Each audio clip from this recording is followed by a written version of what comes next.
It now has been a little bit over a month since Apple released their new Apple Watch Series 5. And as you may know, I've been rocking the Apple Watch Series 3 for the longest time now, so today I will give you a comparison between the Series 3 and the Series 5.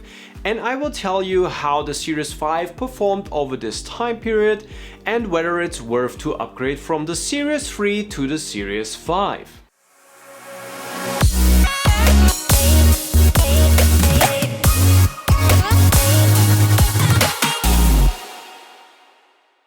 What up guys, welcome back to another episode. My name is Eddie Bear and today we're going to talk about the Apple Watch. So sometimes it's hard to decide whether it's worth to upgrade from your old Apple Watch to the latest and greatest newest edition of the watch.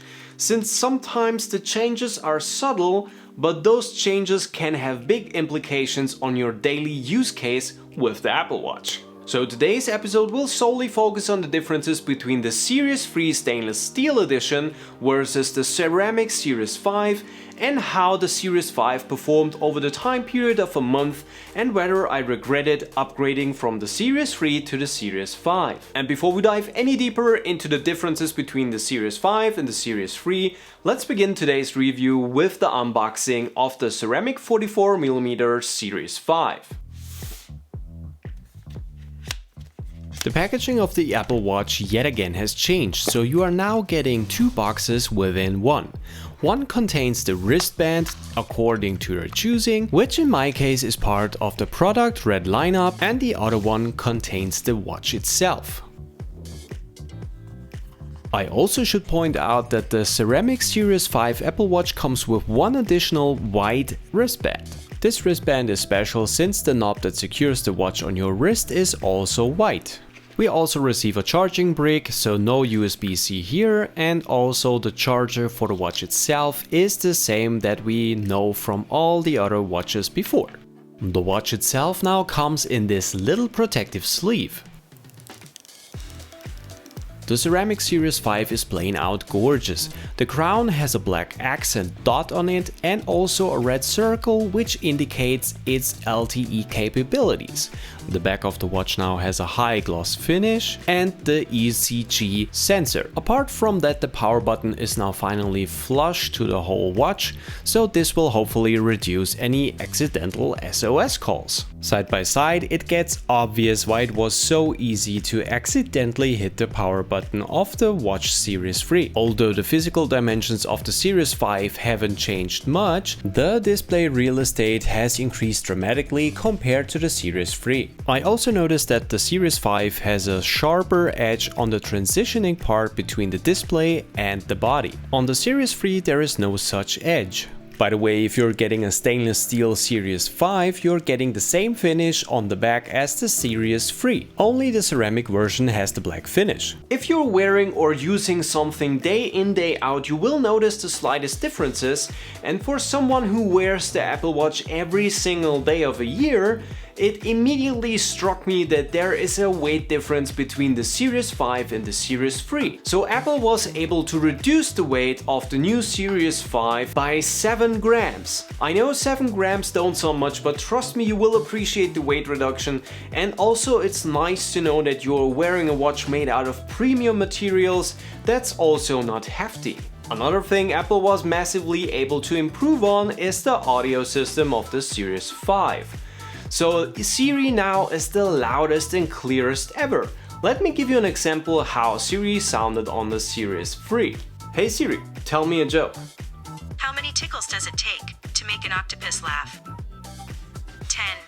10 tickles. Now let me give you an example with the Series 5. Hey Siri, tell me a joke. I was washing the car with a friend until they said, "Can't you just use a sponge?"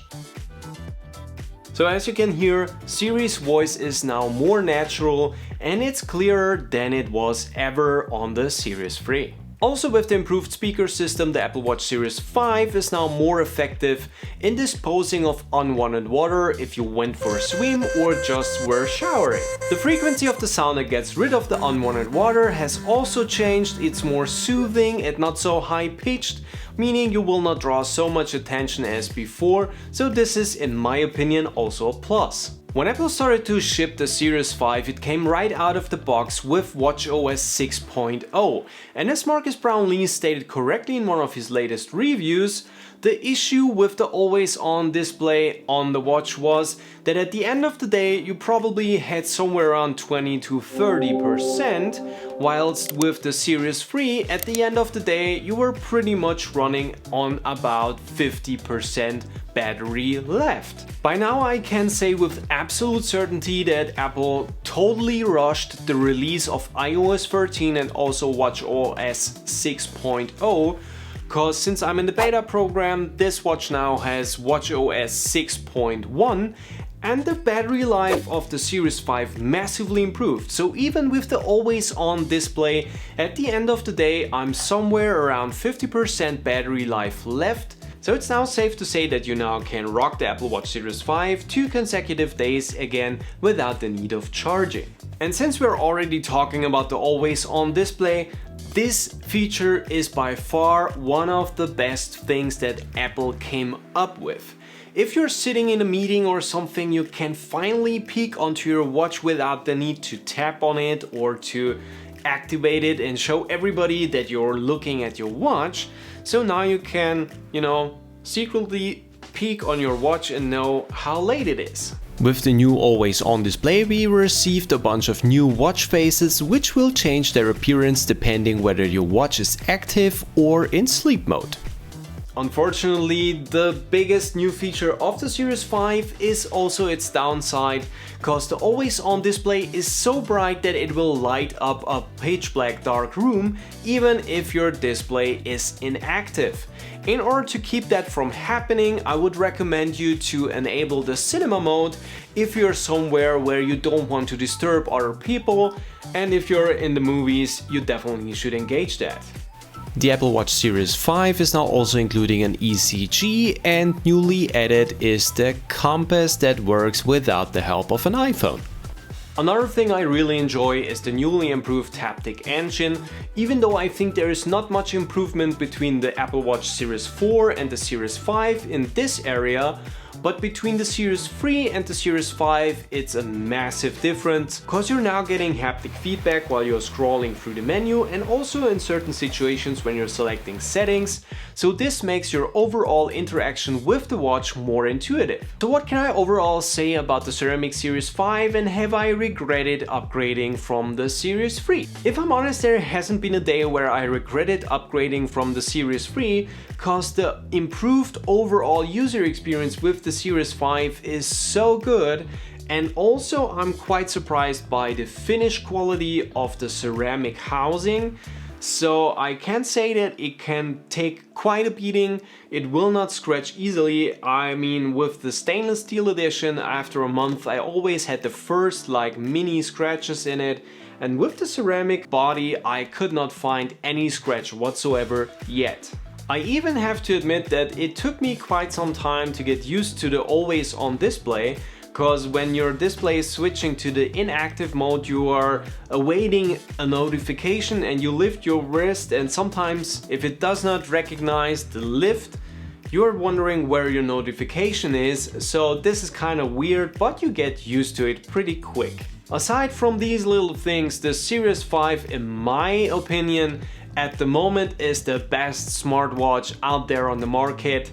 Even the other smartwatches I've seen so far cannot compete really with the Apple Watch, aside from all the specialized running or hiking or golfing watches, because those watches are specialized in a certain area. So if you're looking for a good overall daily driver, the Apple Watch Series 5 is your guy. So what is your opinion about the new Apple Watch Series 5? Have you been on the fences, or did you already get yourself a new watch? And if you're sticking with your old watch, let me know down in the comments below why you're doing so. With that said, I hope you got something out of today's review. If you liked it, don't forget to like, share, subscribe. Thank you for watching, and I see you in the next one. Peace! What I like. Jumping from a roof that is almost too high. Laying on the grass, I close my eyes. Playing my guitar till my fingers are numb. I always try to let my spirit fly.